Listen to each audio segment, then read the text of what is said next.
सामान्य ज्ञान बुद्धि र ठाउँबाट परमेश्वरको उपस्थितिसम्म भन्ने यो शीर्षकमा रहेर आज हामी सुन्ने प्रयास गर्दैछौँ। मलाई थाहा थिएन कि मेरो जन्म आत्मिक जन्म कसरी भएको र साँच्चै म धरतीमा बाबाको कोखबाट त जन्मेँ, तर मेरो बाबुआमा साँच्चै कसरी आएका हुन् मलाई धेरै कन्फ्युज बनाउने स्टोरीहरू सुनाइन्थ्यो। अनि हामी कहिलेकाहीँ बच्चा अवस्थामा एउटा डिबेट गर्थ्यौँ, त्यो नेभर एन्डिङ डिबेट, कुखुरा पहिला कि चल्ला पहिला। त्यसमा बडो डिबेट पनि हुन्थ्यो। स्कुलमा चाहिँ दुई पक्षमा रहेर तरबार बलियो कि कलम बलियो भनेर पनि डिबेट गरिन्थ्यो। अनि यस्तै गरेर चल्ला पहिला कि कुखुरा पहिला भन्यो, त्यो तर्क दियो, आखिरी चाहिँ टुङ्गो लाग्दैन। तर जुन दिन मैले सुसमाचार सुने त्यो दिनदेखि मैले पक्का गरी थाहा पाएँ कि म परमेश्वरको सन्तान हुँ र परमेश्वरले हामीलाई सृष्टि गर्नुभएको। अब त्यहाँ कुनै दुविधाको कुरा छैन। हिजो मैले एउटा रिसर्चको बारेमा सुन्दै थिएँ, हुनसक्छ पृथ्वीबाट 220 मिलियन इयर वे जीवन छ अरे। अब हेर्नुहोस् न, प्रकाशलाई जानै 120 वर्ष लाग्छ अरे, प्रकाश वर्ष। अब त्यहाँ जीवन हुने र नहुने कुरासँग मलाई what's difference makes in my life. मलाई टाढाको कुराहरू खोज्नु मलाई महत्त्वपूर्ण छैन, मलाई नजिकको परमेश्वरको साथमा जिउनु छ। आमेन। हेर्नुहोस्, तपाईँहरूमा को एकचोटि विचार गरौँ, हामी संसारमा कोही पनि थिएनौँ, हामी जस्ट जिउँथ्यौँ, होइन? जस्ट जिउँथ्यौँ, उद्देश्य नभएको मान्छे थियौँ। हाम्रो उद्देश्य भनेको यति मात्रै हुन्थ्यो, केही कमाउने, केही थुपार्ने अनि केही मोजमजा गर्ने। तर परमेश्वरले तपाईँ र मलाई छान्नु भएको कारणले गर्दा ती कुराहरूमा, ती कमन सेन्समा नरहन, ती साधारण कुराहरूमा नरहनुको लागि परमेश्वरले बोलाउनु भएको छ। अनि परमेश्वरले बोलाउनुको कारण यो हो, सबैले ध्यान दिएर सुन्नुहोस्। परमेश्वरले मलाई बोलाउनुको कारण, तपाईँहरूलाई बोलाउनुको कारण तपाईँ र मबाट परमेश्वरले केही पाउनुको लागि होइन। कहिलेकाहीँ हामी व्यर्थमै डराउँछौँ कि, मानिसहरू डराएको म देख्छु। आज म गइनँ भने मलाई यति घाटा पर्छ हो, म पैसा गुमाउँछु। के पैसाभन्दा जीवन महत्त्वपूर्ण होइन र? मान्छेले जीवन गुमाएको आफूले विचार गर्न सक्दैनन्, तर थोरै समय दिएकोमा बडो गर्व गर्दछन्। वास्तवमा मैले परमेश्वरलाई समय दिएको होइन। के हामी अलिकति समय परमेश्वरलाई दिनको लागि हामी छुट्याइ गर्छौँ? हामी विचार गरौँ। महत्त्वपूर्ण कुरा के हो? कमन सेन्स भनेको जस्तोले पनि बुझ्ने र सुन्ने कुरालाई कमन सेन्स भनिन्छ, है होइन त? म के बताउँछु, यो पिक्चर के हो? सबैभन्दा तलको लाइनलाई हेर्नुभयो भने परमेश्वरलाई नचिन्ने व्यक्तिहरूको जीवन हो। स्ट्यान्डर्ड केही पनि छैन, जसले जे भन्यो त्यही गरेको छ, कहिले माथि गएको छ, कहिले तल गएको छ, होइन? जीवन यस्तै हो, चल्दै जान्छ भन्ने कुराहरू हो। त्यहाँ केही पनि स्ट्यान्डर्ड छैन।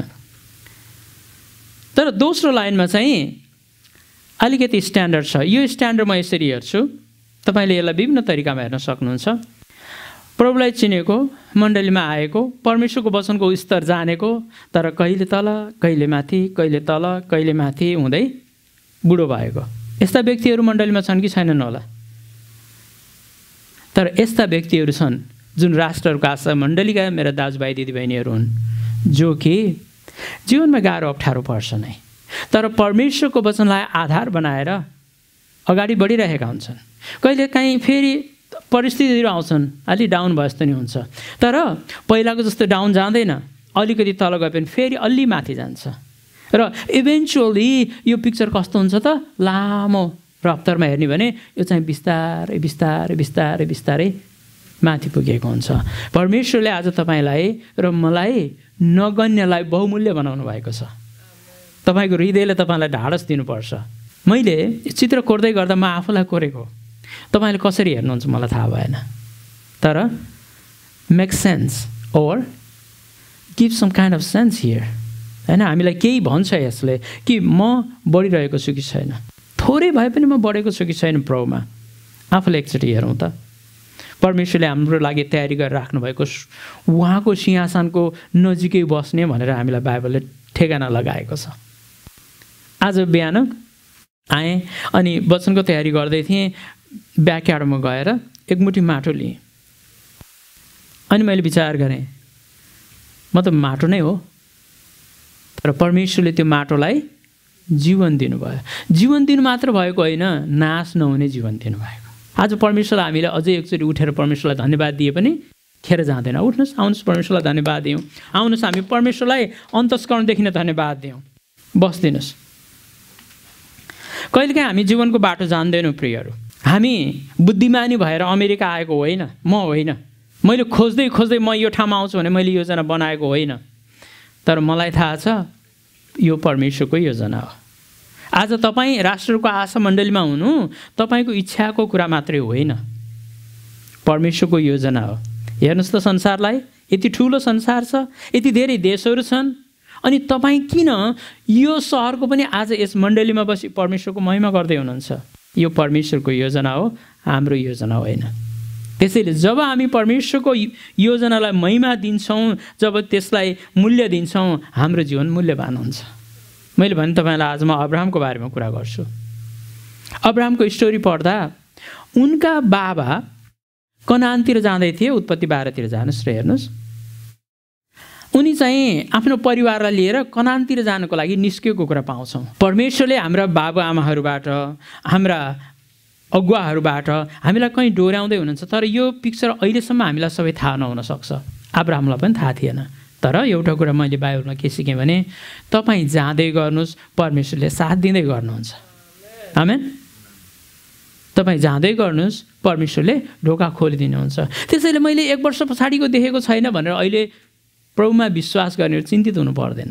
अब्राहमको स्टोरीबाट मैले त्यही कुरो सिक्दै थिएँ कि उनले त आफ्नो परमेश्वरको आज्ञा भयो, तिमीले आफ्ना घरनालाई छोडेर तिमी अगाडि बढ। तर एउटा कुरा मलाई मन पर्यो अब्राहमको, जब उनले परमेश्वरको वचन सुने त्यसमा चाहिँ उनले एक्सन गरेको हामी पाउँछौँ। हेरौँ यहाँ उत्पत्ति 12मा परमप्रभुले अब्राहमलाई भन्नुभयो, तेरो देश र तेरा कुटुम्ब तथा तेरा पिताका घरबाट निस्केर जुन देशमा म तँलाई देखाउँछु त्यहीँ जा। अब यहाँ चाहिँ प्रतिज्ञा आउँछ, म तँबाट एउटा ठुलो जाति खडा गर्नेछु, तँलाई आशिष दिनेछु, तेरो नाउँ प्रसिद्ध गराउनेछु, तँ आशिषको मूल हुनेछस्। तँलाई आशिष दिनलाई म आशिष दिनेछु, तँलाई श्राप दिनलाई म श्राप दिनेछु, तँद्वारा नै पृथ्वीका सबै कुलले आशिष पाउनेछन्। यसै कारण परमप्रभुले भन्नुभयो, बमोजिम अब्राहम। के आउँछ होला यो पछिको शब्द? यहाँ चाहिँ यसै कारण परमप्रभुले भन्नुभयो, बमोजिम अब्राहम गइहाले। यदि उनले यो स्टेप नलिएको भएदेखि, ध्यान दिएर सुन्नुहोस् है, यदि उनले यो स्टेप नलिएको भएदेखि न त अब अब्राहमको नामै के रहन्थ्यो होला, होइन? न त याकुबकै केही, इसाकै केही रहन्थ्यो, न त याकुबकै केही रहन्थ्यो। तर एकजनाको विश्वासले गर्दा आज अब्राहमको एक पाइलाले गर्दा आज संसारको सबै मानिसहरू आशिषित भए। अब्राहम कोही पनि थिएनन्, तर जब परमेश्वरको वचनमा उनले यस लर्ड आमेन भने परमेश्वरले गर्नुभएको कामहरू हामीले देख्यौँ। प्रियहरू, तपाईँको एक पाइला एकदमै महत्त्वपूर्ण छ। परमेश्वरले तपाईँलाई एक ठाउँदेखि अर्को ठाउँसम्म डोर्याउँदै हुनुहुन्छ। अहिले गाह्रो पर्यो होला, धैर्य गर्नुहोस्। तर हामी चाहिँ कहिल्यै नाश नहुने बाटोमा छौँ। कहिल्यै एक्लो नहुने व्यक्तिहरू हामी नै हौँ। ख्रिस्टमा भएकोले म एक्लो छु नभनोस्, भन्न मिल्दैन। द्याट्स इल्लिगल, होइन? प्रभु येशूमा विश्वास गर्नेले म एक्लो छ भन्नु के हो त? नियम विपरीत हो, होइन त? म तँलाई साथ दिनेछु भन्ने प्रभु हुँदाहुँदै म एक्लो भएँ भन्नु चाहिँ प्रभुलाई विश्वास गरेको छैन भन्नु जत्तिकै कुरा हो। परमेश्वरको योजना के हो त? हामीलाई सामान्य ठाउँबाट उहाँको उपस्थितिसम्म पुर्याउने हो। के तपाईँले सोच्नुभएको थियो आजभन्दा 20 वर्ष अगाडि म परमेश्वरको आराधक हुनेछु भनेर? कतिले परमेश्वर को भने थाहै नभएको व्यक्तिहरू थियो होला, होइन? म पनि त्यस्तै थिएँ, एकचोटि हराउँदै थिएँ। संसारमा केही पाइन्छ कि भनेर खोज्दै थिएँ, कहिलेकाहीँ खोज्छु पनि, कहिलेकाहीँ हराउँछु पनि। अनि परमेश्वरले चाहिँ भनिदिने हो भने मेरो अब यहाँ पनि अलि कपाल त खुइलिया छ, तर अलि लामो कपाल भएदेखि मलाई टाउकोमा तानेर ए त्यता होइन बाटो यता आइज भनेर टुप्पी तान्दै चाहिँ राख्नुहुन्थ्यो होला। मलाई यस्तै लाग्छ, परमेश्वरले न बाटो मलाई नदेखाउनु भएको भए, नडोर्याइदिनु भए म अस्ति नै यस धरतीबाट बिदा भइसक्ने। परमेश्वरको अनुग्रहले आज उभिएको। तपाईँहरूको स्टोरी पनि यही होला नि, होइन र? हेर्नुहोस्, परमेश्वरले तपाईँहरू मलाई कति प्रेम गर्नुहुन्छ। परमेश्वरले तपाईँलाई असल व्यक्ति बनाउन काम गर्दै हुनुहुन्छ। आमेन हो? तपाईँ अग्री गर्नुहुन्छ? यही हो। जेसुकै परिआओस् परमेश्वरले हामीलाई अझै असल व्यक्ति बनाउँछ। किनभने असल नभइकन परमेश्वरको उपस्थितिमा जानै सक्दैन। असल नभइकन अनन्त राज्यमा पस्नै सक्दैन। त्यसैले परमेश्वरले तपाईँ र मलाई के गर्दै हुनुहुन्छ? असल व्यक्ति बनाउँदै हुनुहुन्छ। अब्राहमको जीवनबाट हामीले सिकेका छौँ। अब्राहमलाई असल बनाउनको लागि नै जहाँ म आशिष दिनेछु अरे त्यो आशिष आज हाम्रो पनि हो भनेर दाबी गर्छौँ। आमेन। त्यो आशिष हाम्रो पनि हो। अब्राहमभित्र नै हामीले आशिष पाएका छौँ। अब्राहमबाट नै परमेश्वरले मुक्तिको योजना बनाउनु भयो, येशू ख्रीष्ट आउनुभयो। हामी त्यही नै छौँ। यो वचन हाम्रो हो, हामी दाबी गर्छौँ। आमेन। त्यो वचन हाम्रो हो। त्यसैले परमेश्वर तपाईँ र ममा काम गर्दै हुनुहुन्छ। यो खुसीको कुरा हो।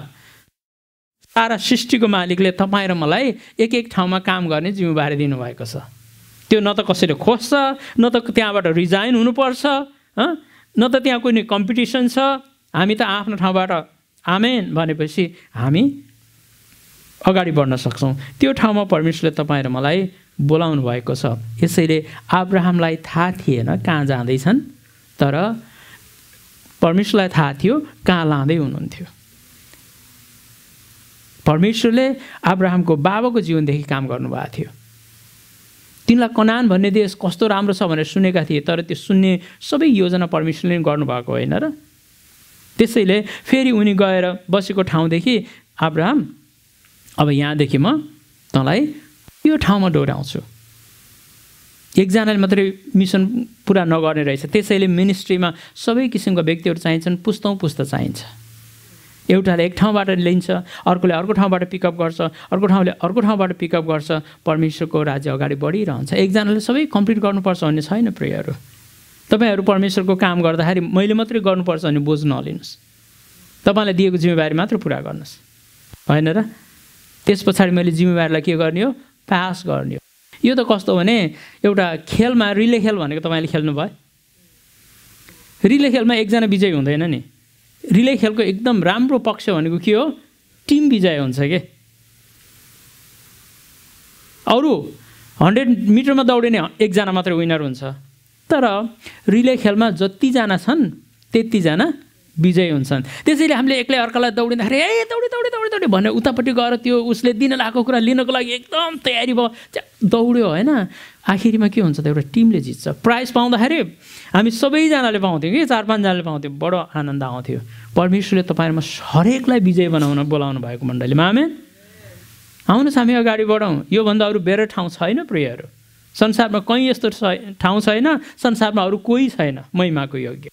त्यसैले आउनुहोस् हामी उहाँको अगाडि बढौँ। उहाँले हाम्रो जीवनमा काम गर्दै हुनुहुन्छ। नहात्तिनुहोस्। गाह्रो पर्यो होला, अप्ठ्यारो भयो होला, भन्न नसिक्ने कुराहरू छन् होला, तर परमेश्वरले हामीलाई के गर्नुभएको छ? बोलाउनु भएको छ। अब याकुबको जीवनबाट के त? याकुबको जीवनबाट के भयो त? याकुबको नाउँको अर्थ नै सामान्य व्यक्ति होइन त, कमन व्यक्ति हो कि। कमन विचार भनेको के हो भनेदेखि सामान्य, मैले एउटा सामान्य अर्थमा भने कमन भनेको त्यसको नि मेरो, मेरो पनि मेरो, त्यो चाहिँ कमन हो नि त। यो संसारको कमन त्यही हो। उसको पुगोस् नपुगोस् मतलब छैन, तेरो पनि मेरो, मेरो पनि मेरो, है। यस्तै एउटा व्यक्ति हुने याकुब भनेका।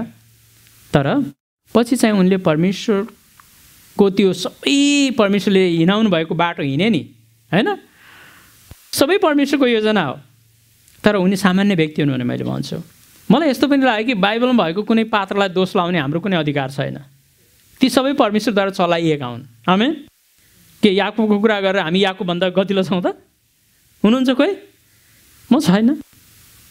अरू कसैको कुरा गर्नुहोस्, त्योभन्दा म योग्यको छैन। यहुदाको कुरा गर्नुहोस्, येशू ख्रीष्टलाई बेच्यो भन्ने कुरा म योग्य जस्तो मलाई लाग्दैन। मैले पनि कति ठाउँमा येशू ख्रीष्टलाई त्यसरी नै दिनुपर्ने महिमा नदिएको छु होला। उसले पो पैसाले किनेर उ गरे त। यदि तिमीले पब्लिकली मेरो एक्नोलेज गरेनौ भने भन्ने ठाउँमा के होला? यहुदाभन्दा कोही गतिलो होला? तर त्यो वचनलाई हामीले डरमा लियौँ भने होइन, मैले प्रभुको सुसमाचार सुनाउनै पर्छ। मेरो लागि मर्नु भयो, गाडिनु भयो, उठ्नु भयो, फेरि लिँदै आउँदै हुनुहुन्छ, है। यही हो सुसमाचार सुन भनेर भन्दा मैले पब्लिकली परमेश्वरको महिमा गरेको हुन्छु। त्यसैले म कसैलाई पनि दोष लाउने साहस गर्दिनँ। बरु कमजोरी छ भने बलियो बनाउने हो, होइन त। हामी अहिले मैले तपाईँलाई एउटा चित्र देखाएको थिएँ नि। यो चित्रको हरेक व्यक्ति तपाईँ र म हो कि होइन? कहिलेकाहीँको हाम्रो जीवन अहिले येशू ख्रीष्टमा आइसकेपछि नि कतिले आफूलाई विचार गर्ने हेर्नुहोस् कि परमेश्वरको नजिकै नपुगे यस्तो हुन्छ हुँदैन कहिलेकाहीँ। आफ्नै व्यवहारले आफ्नै विश्वासले दोष लगाउँदैन। तर फेरि कहिलेकाहीँ चाहिँ अप एन्ड डाउन पनि हुन्छ। त्यसमा नअल्झिनुहोस्। परमेश्वरको योजना 1 नम्बर र 2 नम्बरमा होइन। परमेश्वरको योजना हामीलाई सबैभन्दा उपल्लो स्तरमा हो। हामी सामान्य व्यक्ति हौँ, हामी अब्राहम जस्तै सामान्य व्यक्ति हौँ, हामी याकुब जस्तै सामान्य व्यक्ति हौँ। तर अब्राहम पछि गएर अब्राहमका अब्राहम भए, त्यसै गरेर याकुब चाहिँ इजरायल भए। आज तपाईँले वचनको खण्ड पढ्नुभयो भने यहाँ चाहिँ तपाईँले यहाँ देख्नुहुन्छ कि किनकि परमप्रभुले याकुबलाई, मैले पढ्न सकिनँ, सानो भएर पढ्नुहोस् त। किनकि परमप्रभुले याकुबको बनाउन र इजरायललाई आफ्नो निज सम्पत्ति हुनलाई चुन्नुभयो। आमेन। आज त्यो ठाउँमा तपाईँ र म हुँ त्यो व्यक्ति। हाम्रो गल्तीलाई परमेश्वरले गल्ती भनेर हेरिरहनुहुन्न, तर हामीलाई सुधार्ने मौका दिनुभएको छ। हामीलाई सुधार्ने मौका दिनुभएका कुराहरूलाई व्यवस्था गऱ्यौँ भने हामी त्यही नै हौँ जुन व्यक्ति हामी हुन खोज्दछौँ। हामी हुन खोजेको व्यक्ति भयौँ भने हामी कहिले गतिलो व्यक्ति हुँदैनौँ प्रियहरू। त्यसैले मेरो विचारमा भनेर राख्नुभन्दा बरु परमेश्वरको विचारमा भनेर राख्नु चाहिँ परमेश्वरलाई महिमा हुन्छ होला। मेरो त छोटो अनुभव नै हो नि। तपाईँ नलोटेको ठाउँमा लोटेको हुनसक्छु होला, अनि तपाईँको अगाडि गएर मेरो विचारमा भन्दा के भन्छु मैले? यो ननसेन्स हो, यो कमन सेन्स हो। तर तपाईँहरूमा चाहिँ कमन सेन्समा होइन, प्रेजेन्स अफ गाड, परमेश्वरको उपस्थितिमा हामी हुन बोलाएका छौँ। प्रियहरू, तपाईँको आत्माले आज जति सक्छ यी कुराहरूलाई यसरी लियोस् कि तपाईँले पक्का गरी आफ्नो बनाउन सक्नुभएको। आज जुन आशिष परमेश्वरले अब्राहमलाई दिँदै हुनुहुन्छ, नचिनेको ठाउँमा जाऊ भनेर। अर्को कुरा, गाडीको जुनसुकै गाडीको डिलरसिप पनि लिएर जान सक्थ्यो होला, किनभने कोही पनि थियो नेपालमा त्यति बेलासम्म। ठुलो स्तरमा गर्नेहरू केही 1-2 थिए होला, तर मेरो कनेक्सन राम्रो थियो। हेन्डेको वान अफ द टपेस्ट पनि मैले चिन्थेँ। तर परमेश्वरको योजना त्यो रहन्छ नि त। तर त्यसमा म यति पनि रिग्रेट छैन। सायद ती कुराहरूले मलाई भुलाएर राख्थ्यो होला कि मलाई परमेश्वरको उपस्थितिमा जानदेखि त्यो कुराहरूले मलाई धरतीकै बनाउँथ्यो। अनि कुनै एक दिन मैले यस धरतीलाई छोड्ने दिन चाहिँ म चाहिँ आखिरी माटोबाट आएको माटो भएर गएर मेरो प्राण चाहिँ परमेश्वरको उपस्थितिमा पुग्ने थिएन होला। परमेश्वरलाई महिमा दिन्छु कि उहाँले मलाई मेरो आत्मा बचाउनको लागि नै सबै काम गर्नुभएको थियो। प्रियहरू, परमेश्वरको उपस्थितिमा जान हामी हर प्रयास गरौँ। हामी सधैँ रहने ठाउँ त्यहाँ हो, क्षणिक यहाँ छौँ। त्यसैले विचलित नहौँ। परमेश्वरको योजना हामीलाई अब्राहमको आशिष दिने र हामीलाई याकुबले पाएको आशिष दिने परमेश्वरको योजना हो। हामीसँग धेरै कुराहरू छन्, तर म यहाँ एउटा स्टेटमेन्ट तपाईँलाई दिन्छु। अब परमेश्वरलाई हामी परमेश्वर भनेर यदि चिनेका छौँ भने हामीले यो कुरो जान्नुपर्छ, परमेश्वरले हामीबाट केही लिन चाहनुहुन्छ? नो, परमेश्वरलाई केही पनि चाहिँदैन, होइन त? यो धरतीको कुरो के काम लाग्छ? केही काम लाग्दैन। परमेश्वरले अब्राहमलाई बोलाउनु हुँदा के भन्नुभयो भने, अब्राहमलाई बोलाउँदा यसो भन्नुभयो, म तँबाट एउटा ठुलो जाति खडा गर्छु, तँलाई आशिष दिनेछु। आज अब्राहमको ठाउँमा म तपाईँलाई राख्छु र तपाईँको 1000 जेनेरेसनलाई हेरेर म आज तपाईँलाई यो वचन आशिषको रूपमा बोल्छु। तँलाई आशिष दिनेछु र तेरो नाउँ प्रसिद्ध गराउनेछु र तँ आशिषको मूल हुनेछस् भनेर परमेश्वरले अब्राहमलाई भन्नुभएको थियो। त्यो आशिष इसाहकमा गयो, इसाहकबाट याकुबमा गयो, याकुबका छोराहरूको बारेमा अब तपाईँलाई थाहा नै छ, होइन? त्यो आशिष हुँदै आज हामी कहाँ आइपुगेको छ। आज तपाईँ एकजनाको कारणले आउँदा हजारौँ पुस्ता परमेश्वरमा बलियो भएर अगाडि बढ्नेछन्। त्यो पिक्चर हेर्दा कस्तो होला एकचोटि विचार गर्नुहोस् त। त्यही गरेका छैनन् अब्राहमका सन्तानले अहिले संसारमा गएर? जहाँ अन्याय भएको छ न्याय दिलाउनको लागि, जहाँ शिक्षा पाएका छन् त्यहाँ शिक्षा दिनको लागि, जहाँ भोका नाङ्गा छन्, दुखी गरिब छन्, बिरामी छन्, तिनीहरूलाई नि सहयोग गर्नको लागि क्रिस्चियनहरू अहिले संसारभरि छरिएका छैनन् र? ल हुन्छ, अब हामी अन्त्यमा आइसक्यौँ प्रियहरू। आज मैले तपाईँलाई यिनै कुराहरूबाट उत्साह गर्न चाहन्छु कि हाम्रो जीवनमा ट्रबुलेसनहरू आउँछ। जहाजमा चढ्दा तपाईँले ट्रबुलेसन भन्ने शब्द सुन्नुभएको छ होला, मैले पहिला सुनेको थिइनँ। कतिचोटि जहाजमा चाहिँ यस्तो समय स्केरी भयो कि तपाईँहरू हरेकलाई केही न केही यसको बारेमा थाहा होला, त्यहाँ धेरै नजाउँ। आज आशिष पाउनको लागि नम्बर 1 तपाईँहरू मैले के गर्नुपर्छ? Faithful to the end. अन्तिम समय, अन्तिम प्राण रहेसम्म हामी फेथफुल हुनुपर्छ प्रभु येशूप्रति। आमेन। त्यसको लागि हामी बोलाइएका छौँ। संसारका मानिसहरू जस्तो यसो भित्र आउने अनि रमाइलो गरेर हामी जाने होइनौँ। हामी येशूमा आएपछि उहाँले हामीलाई किन्नु भएको छ, हामी उहाँका हौँ, हामी उहाँद्वारा बनिएका हौँ, उहाँले हामीलाई त्यो ठाउँमा लाँदै हुनुहुन्छ। त्यसैले let's be faithful to the end. बतास आएको छ, तपाईँ एउटा रुख हुनुहुन्छ, तपाईँ नउखिलिनको लागि के गर्नुपर्छ? बलियो भएर जरा गाड्नुपर्छ। जरा भनेको परमेश्वरको वचन हो। जरा भनेको परमेश्वरको वचनमा आधारित भएर परमेश्वरलाई दिने महिमा हो, धन्यवाद हो, प्रार्थना हो, स्तुति प्रशंसा हो। यदि हामीले यसरी गऱ्यौँ भने पक्का गरी हामीले अब्राहमको आशिष र याकुबको आशिष लिएर हामी आशिषित भएर हाम्रा हजारौँ पुस्तालाई हामी फ्युचरमा आशिष दिन सक्छौँ। त्यसैले आज तपाईँ र म एक्लो छैनौँ, हामी हजार पुस्ताको जिम्मेवारी लिने व्यक्तिहरू परमेश्वरले पनि आज हामीलाई बोलाउनु भएको छ। प्रेजेन्स हामीलाई चाहिँ कमन सेन्स र कमन प्लेसबाट प्रेजेन्स अफ गाड, परमेश्वरको उपस्थितिसम्म उहाँले हामीलाई डोर्याउने योजना बनाउनु भएको छ। मैले तपाईँलाई यही योजना दिएँ। तपाईँलाई धरतीदेखि परमेश्वरको उपस्थितिसम्म लाने परमेश्वरको योजना छ। दुःख कष्ट आपद विपदमा तपाईँहरू नआत्तिनुहोस्। वचनले भन्दछ धैर्य गरौँ। त्यो मानिस धन्य हो जो आपद विपदमा स्थिर रहन्छ।